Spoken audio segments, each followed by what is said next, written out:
I was mentioning in the last hour of the program, maybe some of you heard me bring this up. Newsmax had this story. I saw it last night before I went to bed. Hillary Clinton could topple Obama's record for reviving gun sales.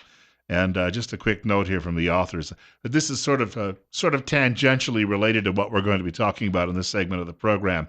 So far in 2016, there have been an average of 2.5 million background checks per month.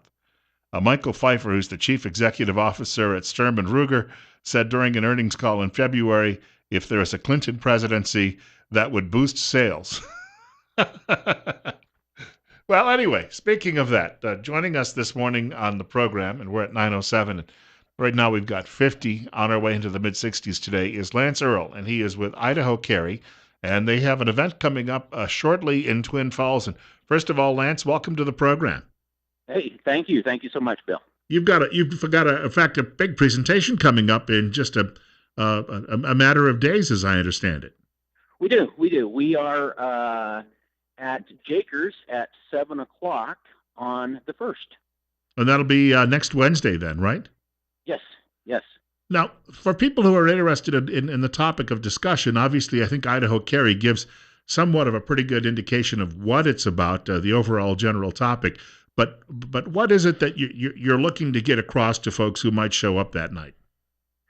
Well, actually, if I can make just one real quick correction, then we can jump into that if that's all Sure, right. sure. It's a crazy thing happened. We had a meeting, and I agreed to take Idaho Carry to Pocatello. And so I did. And before we had our first meeting, I got a call from some folks in Twin Falls and said, let's bring it to Twin Falls as well. And I said, okay. And then I got a call from a member of the Idaho City or the City Council in Idaho Falls. And they said, let's bring it to Idaho Falls. And I said, well, okay. And then it grew into Utah. So having grown out of the state, the name no longer made sense. So we are now Amend 2, AMENDTWO. And you can find us at amend2.com. Now that we've got that cleared up. And you're on Facebook with that name too, as well as I recall.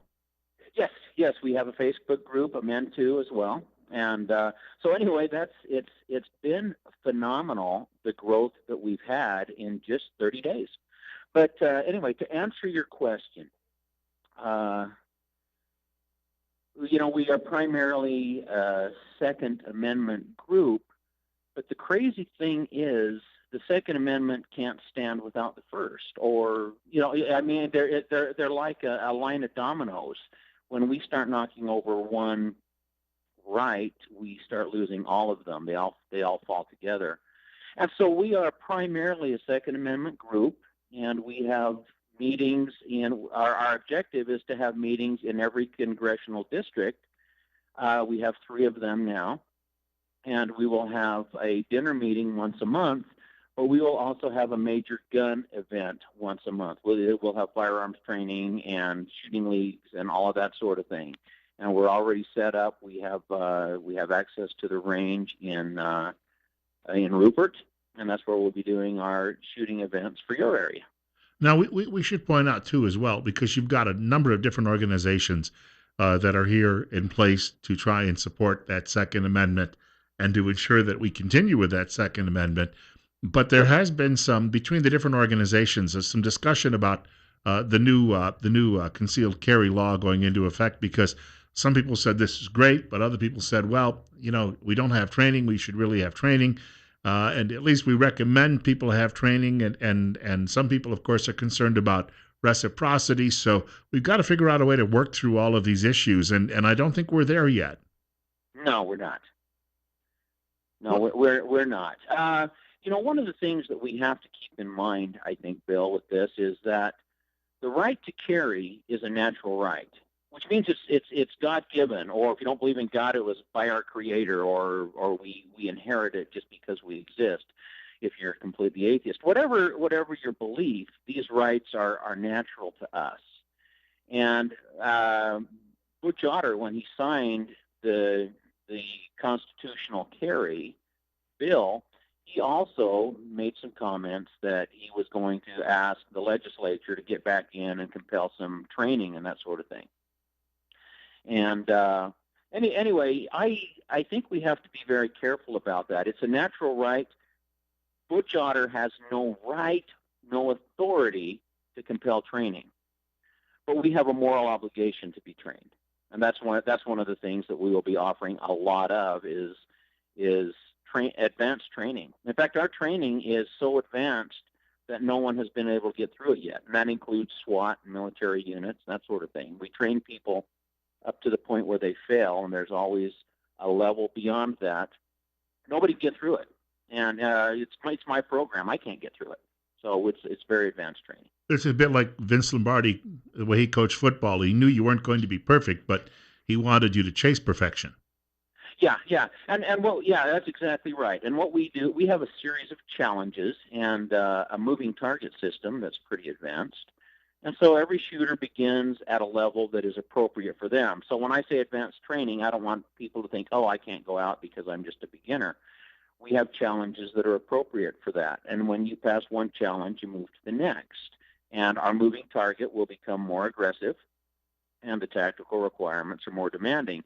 And so we just move people through the system and let them advance as far as they want to go. And I should mention, Bill, that my training is actually based on personal experience. We moved to Idaho 17 years ago running from a Tacoma gang. I have cleared my home with a gun with my wife and my children on my back. That's scary crap. And so our training is actually based on those experiences. We need to point out that we're coming up on 9:14. We're at 50. Our guest is Lance Earle. And Lance, you call it, as you said, Amend 2 now. Is that what it is? Yes, yes. And again, what's the website for people who might like to take a look? Because there's so much detail here, and I'm sure about training and the like that people could look up if they check it out. You bet. It's Amend 2, AMENDTWO.com. And of course, you're listening to News Radio 1310 KLIX and NewsRadio1310.com. This is Top Story with Bill Colley. And next week's meeting, the one that's taking place at Jakers on Wednesday night, which is June 1st for people who have an interest, 7 p.m., as you mentioned. What should people, is there anything that they should bring along? Maybe a pen? I mean, I don't know what you're going to probably be asking them to get involved somewhat if they haven't already been. I would assume that this is an opportunity for them to figure out how they can best become, well, really, lobbyists for the cause. Yes, yeah. Actually, people should come prepared. Now, what we're doing, I should point out that if you plan to eat, we're actually asking you to show up by 6:30. Get those orders placed before the meeting starts, so that we're not trying to talk over your waitress. And what we're going to talk about this time is we're going to focus on defensive law in Idaho. You know, it's kind of crazy. Our defensive law, if you go and read it, it's written in such a way that it puts all of the responsibility on the gun owner. And so if someone breaks into your home, according to our law, you have to first ascertain that they're there to do some terrible, horrible thing to you. And so, you know, if somebody breaks into your home in the middle of the night and there's a thump and you wake up and you deal with it, and if this person becomes shot, killed, or injured, you know, he can later say, you know, no, I wasn't there to do any harm. I was just there to borrow a cup of milk.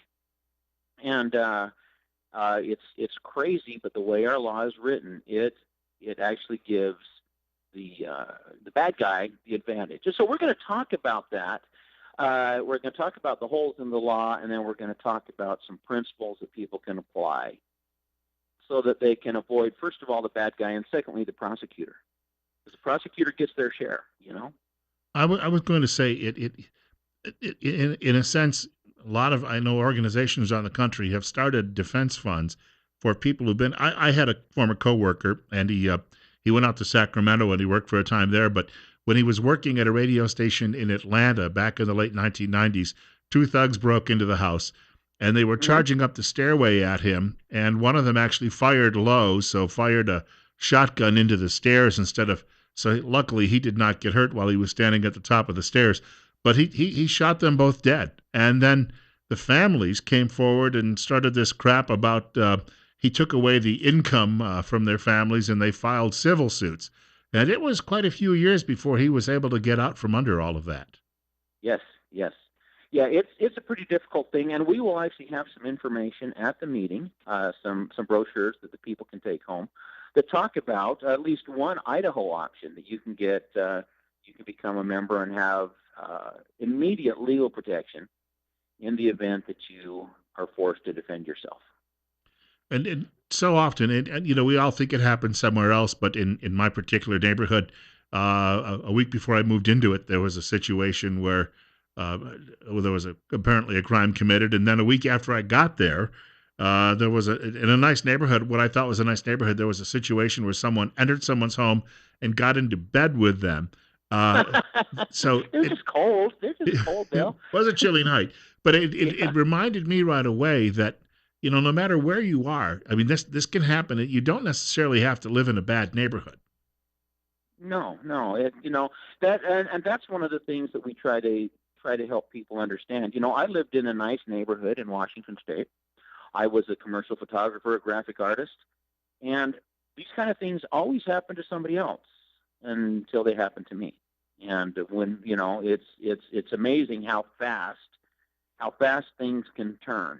And once we made this little gang mad, this Tacoma gang mad, we had actually numerous attacks and numerous opportunities to defend ourselves. And thankfully, I mean, there were some people hurt, but thankfully no one was killed. But more thankfully, my family was not hurt. But anyway, these are the things that we're trying to prepare people for. To defend yourself if you have to, but also to defend the right to defend yourself. Well, Lance Earl, we'd like to thank you much for taking some time with us today, and we look forward to talking again sometime soon. Thank you so much. Appreciate your time, Bill. All right, take care. Lance Earl joining us this morning from an organization now renamed, as he pointed out, Amend 2, because they have interests now in Utah as well as Idaho. And that meeting again is coming up next Wednesday night at Jakers at 7 o'clock if you're interested in attending and getting some more details on all of that. Hey, I wanted to share with you before we get to the break quickly. Got a telephone message from our friend Dr. Eric F. Jones. I saw it or heard it this morning when I got to my desk. He said that since his appearance on the air with us last Friday morning, his office has been inundated with phone calls. I hope you continue to do that. He was very pleased that people are interested in his holistic, systemic approach to wellness. We've been pointing out he's been practicing since 1993. He has master's and doctorate degrees in marriage and family therapy, but he also practices alternative healing, naturopathy, medicinal herbs, nutrition, sound waves, intellectual and cognitive self-regulation, and apathy to help remedy and manage mental, emotional, physical, and spiritual challenges. He's currently accepting new patients. He has evening and Saturday appointments available. You can contact his office, 208 731 7178. He's got two locations here in Twin Falls, we should point out. He's also on Facebook now, Eric F. Jones, PhD, mental health and wellness therapist. And that's Eric with a C, just in case you're wondering. Bill Colley with you this morning on Top Story. Some news out of the presidential political race coming up. It's 53 at 20 after 9.